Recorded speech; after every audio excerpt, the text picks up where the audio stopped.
Somewhere in these woods, one of the greatest rivers on Earth begins as a stream so small you can walk across it in 5 steps.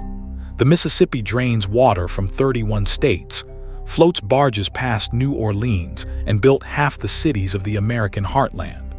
And it starts here, in a quiet lake in northern Minnesota, surrounded by pines that were already old when the first loggers arrived. Today we are riding 19 miles through Itasca State Park, the first state park Minnesota ever created, on an August afternoon. And the ride ends at the exact spot where the great river takes its first steps.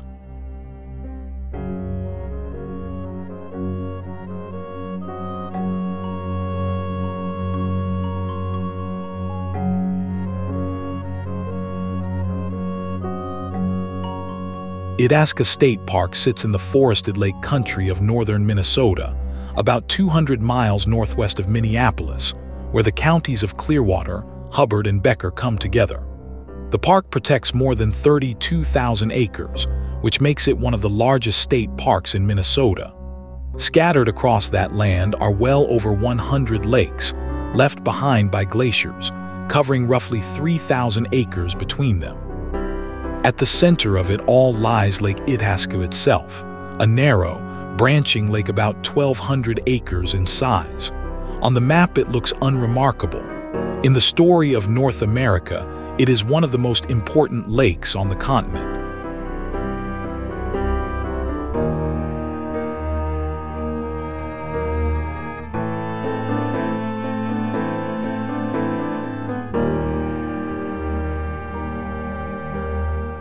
The riding here is a genuine pleasure, and it is one of the most bike-friendly parks in the state. Paved roads and a dedicated bike path wind through the forest, rolling gently over old glacial hills. We started in the middle of the afternoon, and the full loop took about 2 hours and 20 minutes of riding.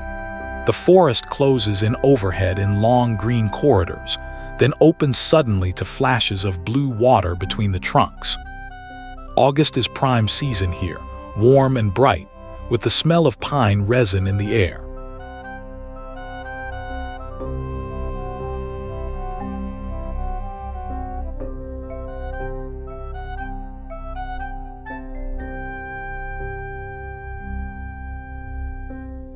This whole landscape is the work of ice. During the last glacial period, sheets of ice thousands of feet thick pushed down across Minnesota, grinding and shoving the land beneath them. When the ice finally melted back, it left behind a chaos of gravel hills, sandy ridges, and deep hollows. Blocks of buried ice melted slowly and became lakes, and Lake Itasca is one of them, a classic glacial lake sitting about 1,475 feet above sea level. It runs 20 to 35 feet deep, split into long, narrow arms that reach between the wooded hills. The glaciers, in a very real sense, decided where the Mississippi would begin.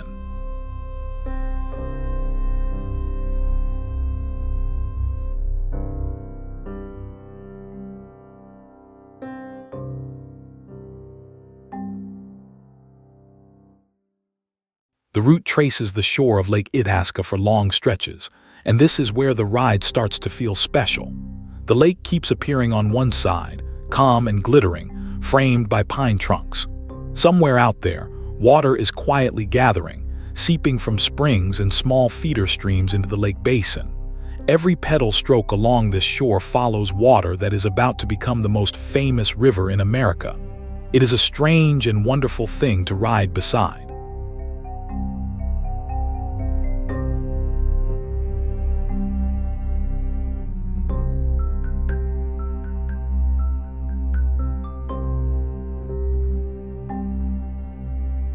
Think about what begins at the north end of this lake. From here, the Mississippi flows about 2,340 miles to the Gulf of Mexico, draining all or part of 31 states along the way. And it starts with a joke that geography plays on everyone. The river leaves Lake Itasca flowing north, in almost exactly the wrong direction, and wanders up past Bemidji before it finally bends east and then south. The National Park Service estimates that a drop of water leaving this lake takes about 3 months to reach the Gulf. The whole continental drama of the Mississippi, the deltas, and the levees and the river towns, begins with a stream heading the wrong way through a Minnesota forest.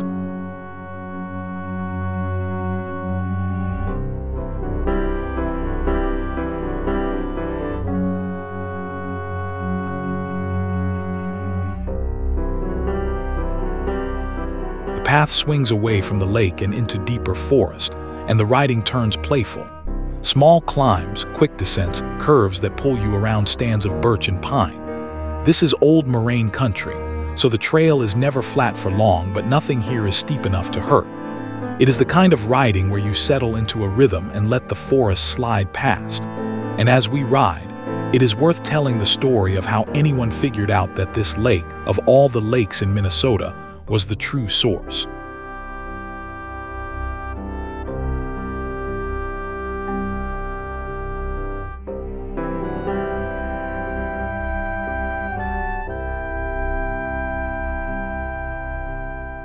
For decades, explorers argued about where the Mississippi actually began, and several expeditions claimed the prize and got it wrong.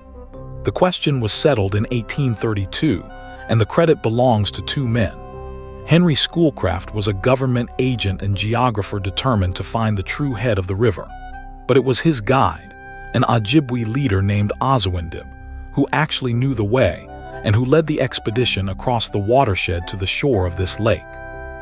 The Ojibwe had known these waters intimately for generations, and for Osawandib this was home ground rather than discovery.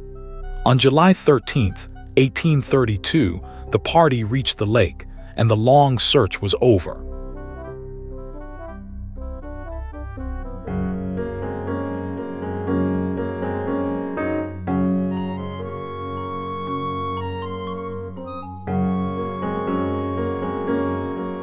Then Schoolcraft did something odd, and the result is on every map of Minnesota today. He wanted a name that meant true head, so he took two Latin words, veritas, meaning truth, and caput, meaning head. He chopped the front off the first word and the back off the second, and from ver, Itasca, put, he pulled out the middle, Itasca. It sounds like a Native American name, and many visitors assume it is, but it is actually invented Dog Latin, a made-up word barely 200 years old. The lake the Ojibwe already had names for became Lake Itasca, and the invented word stuck.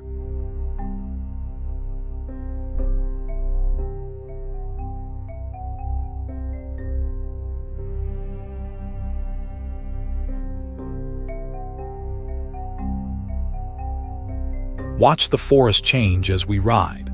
The trees get taller, the trunks get thicker, and the canopy lifts higher and higher overhead. These are red pines and white pines, some of them more than 200 years old, standing exactly where they stood before Minnesota was a state. Riding beneath them feels like entering a room with a very high ceiling, and the fact that they are still here at all is the best story in the park.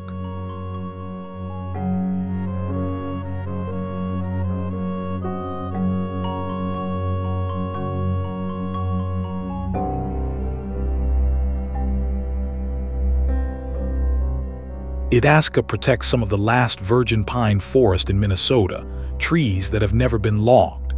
The red pine is the state tree of Minnesota, and the park holds some of the finest old stands of it anywhere, alongside towering white pines. Some of these trees sprouted in the 1700s and have survived windstorms, wildfires, and 2 centuries of human appetite for lumber. Old growth like this is now vanishingly rare in the upper Midwest. When you stand under these pines, you are seeing roughly what the whole North Country looked like before the saws arrived.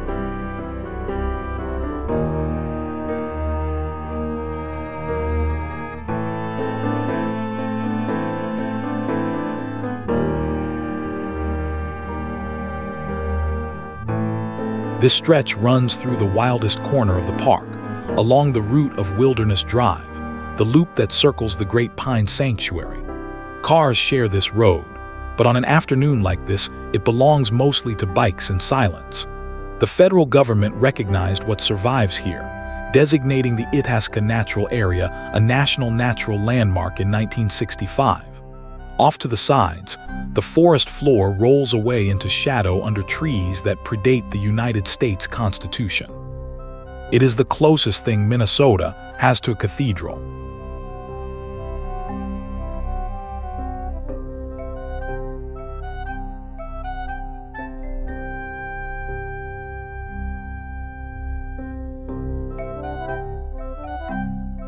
Now rewind to the late 1800s, because these pines came within one vote of becoming boards. Minnesota was in the grip of a titanic logging boom, and white pine was the prize that built fortunes in cities. Lumber companies worked their way north river by river, and millions of acres of virgin forest went down in a few decades. Sawmills screamed day and night, and the cut logs floated south on the very rivers that drained these woods. By the 1880s, the pineries around the Mississippi headwaters were squarely in the crosshairs, and there was no reason to think Itasca would be spared.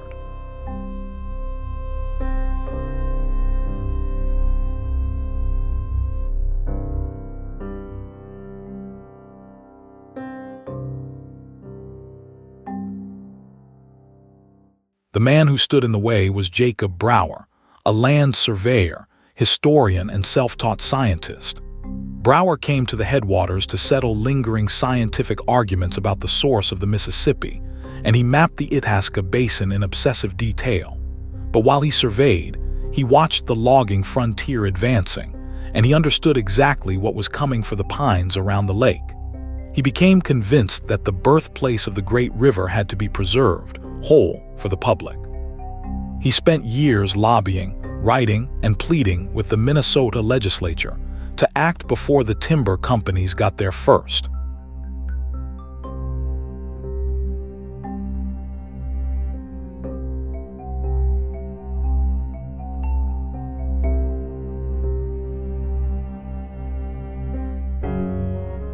Every mile of this ride passes through forest that exists because that campaign succeeded. Keep that in mind as the trunks flick past. This section of the ride moves quickly, smooth pavement and easy grades, sunlight strobing through the canopy overhead. It is easy riding, but it was not an easy fight. The vote that saved all of this could not possibly have been closer.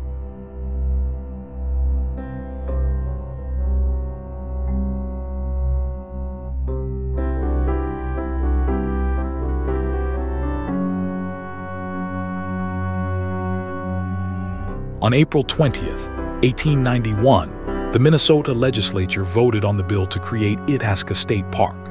It passed by a single vote, one legislator deciding differently on that spring day, and the pines around us would almost certainly have gone to the mills. The bill made Itasca the first state park in Minnesota, and one of the first in the entire United States, following just behind the park at Niagara Falls. Brower himself became the first park commissioner, working for years with almost no budget. Few conservation victories in American history have been won by a thinner margin.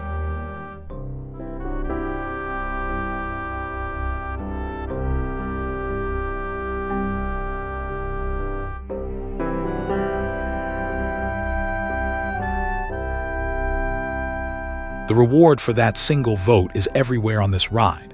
Clear water, unbroken forest, a shoreline with no mills and no stumps. The park that vote created eventually grew to more than 32,000 acres, wrapping the entire lake and the headwaters in protection. Views like this one are, in a very literal sense, what one vote looks like a century and a half later.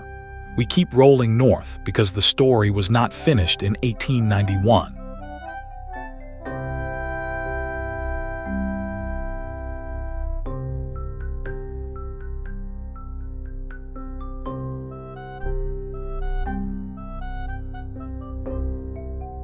Creating the park on paper did not immediately stop the logging pressure, and in 1903, the fight produced one of its great characters.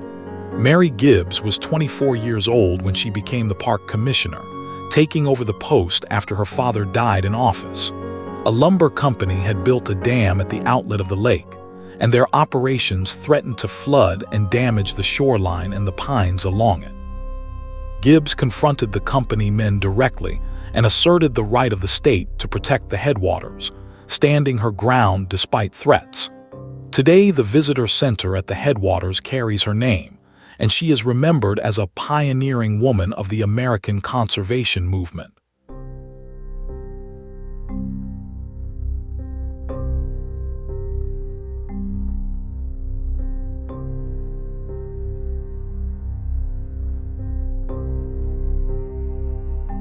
Our route now swings through the older, settled corner of the park, where the buildings tell their own story. By the early 1900s, Minnesota had decided that saving the park was not enough, and that people needed a way to actually stay here and fall in love with it. What they built set the tone for park architecture across the whole country. Watch for dark logs and stone foundations among the trees. This corner of Itasca is a museum of how America learned to build inside its wild places.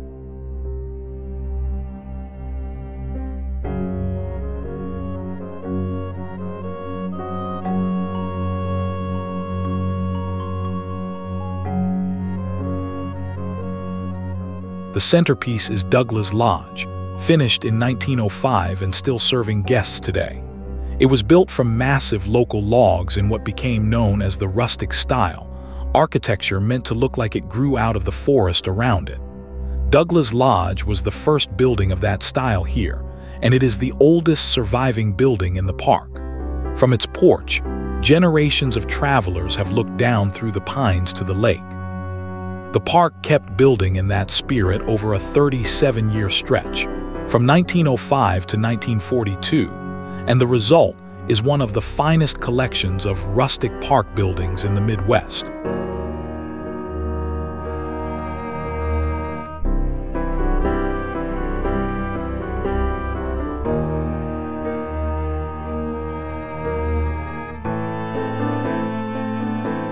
There is a stretch in the middle of this ride where the park goes completely quiet. No buildings, no crowds, just the cadence of the pedals and the hush of a very old forest. Big parks like this hold their crowds near the famous spots, and about 500,000 people visit Itasca every year. But out here on the connecting miles, you can ride for long stretches and see nobody at all. These are the miles that make the famous spot at the end feel earned.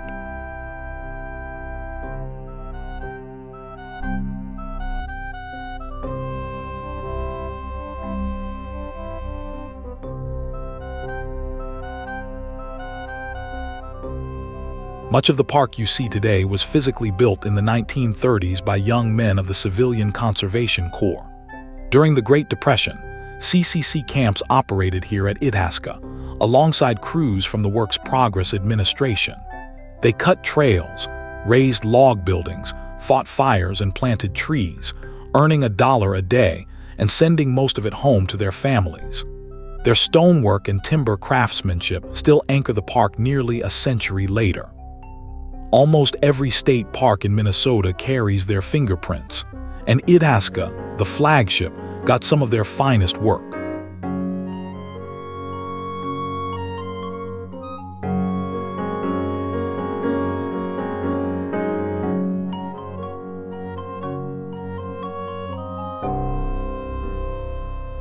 And here is the secret those CCC crews left behind, one of the best quirky facts in any American park.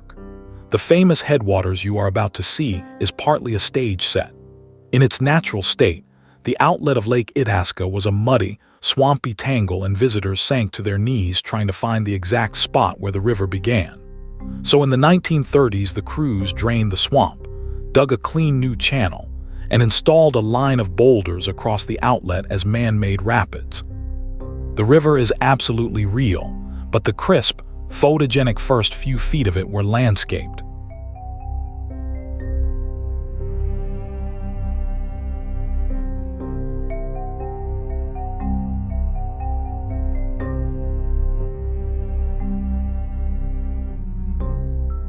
Now the ride bends toward the moment everything has been building to. The path runs up the west side of the lake toward its northern tip, where the water finally finds its exit. Signs begin to count down the distance, and the forest seems to lean in. Somewhere ahead, the lake ends and the river begins. 19 miles of riding, and it all funnels down to a line of stones about 5 steps long.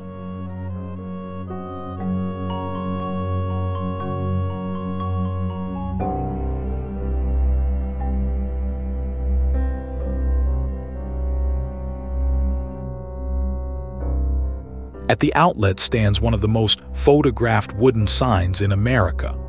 Its carved letters announce that here, 1,475 feet above the ocean, the mighty Mississippi begins to flow on its winding way to the Gulf of Mexico, and the post puts that winding way at 2,552 miles.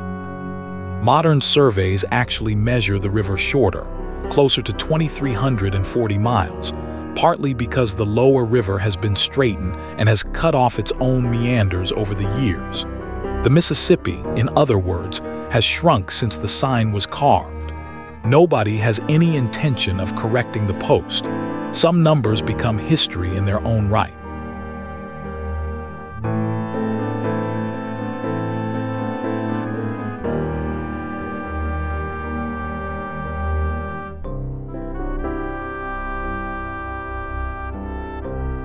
And here it is, the centerpiece of the whole ride, the place where a continent's great river is born.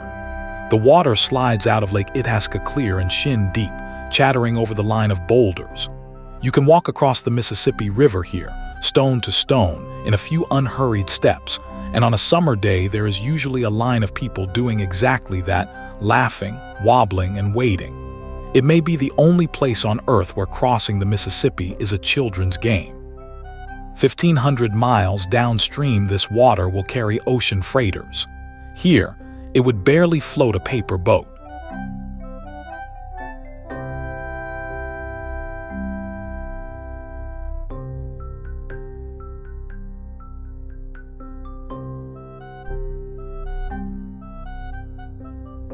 From the stones, the newborn Mississippi slips away into the grass and alder thickets, maybe 10 feet wide, in no hurry at all. It flows north first, winding toward Bemidji, and spends its childhood wandering through northern Minnesota lakes before it commits to going south. Water leaving this outlet will pass Minneapolis, St. Louis, Memphis, and New Orleans on a journey of roughly 3 months. Every levee and every delta bayou downstream answers to what happens in this quiet grass. Watching it go, you understand why people fought so hard over such a small stream.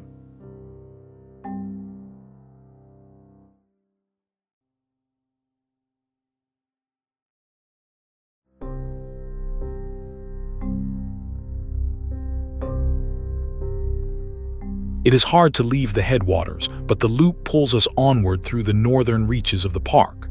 The light is getting longer now, dropping gold bars through the canopy onto the path.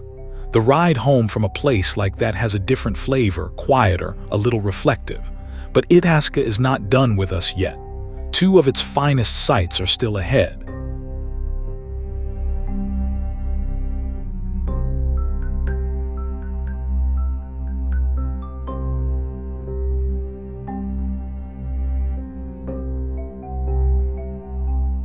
Near the lakeshore stands one of the most beautiful groups of trees in Minnesota, a stand of ancient red pines called Preacher's Grove. The name, as the story goes, comes from the church groups and traveling preachers who gathered beneath these trees in the early years of the park. The pines here rose after a wildfire cleared this slope centuries ago, and many have stood for more than 200 years, tall, straight, and coppery in the evening light. The forest floor beneath them is open and hushed, which is probably why the preachers chose it. People still lower their voices when they walk in.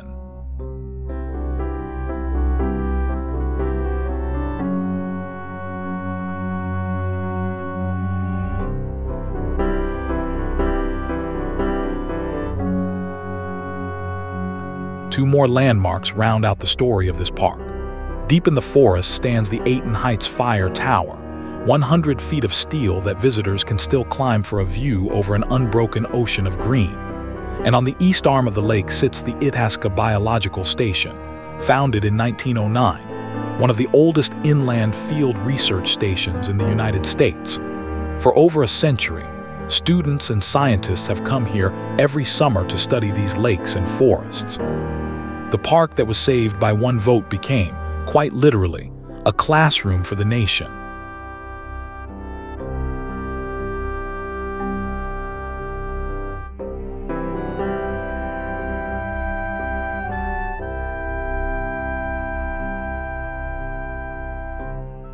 Today, Itasca is the flagship of a system of dozens of Minnesota state parks, and it earns the title in every season. Summer brings the swimmers and the headwaters crowds, autumn turns the hardwoods to fire beneath the evergreen pines, and winter buries the park in deep quiet, with some 30 miles of ski trails threading the forest. Hikers have over 30 miles of trail, and cyclists get the paved loop we have been riding all afternoon. 500,000 people a year come to stand at the stones where the river starts. The one vote of 1891 may be the best bargain in the history of Minnesota.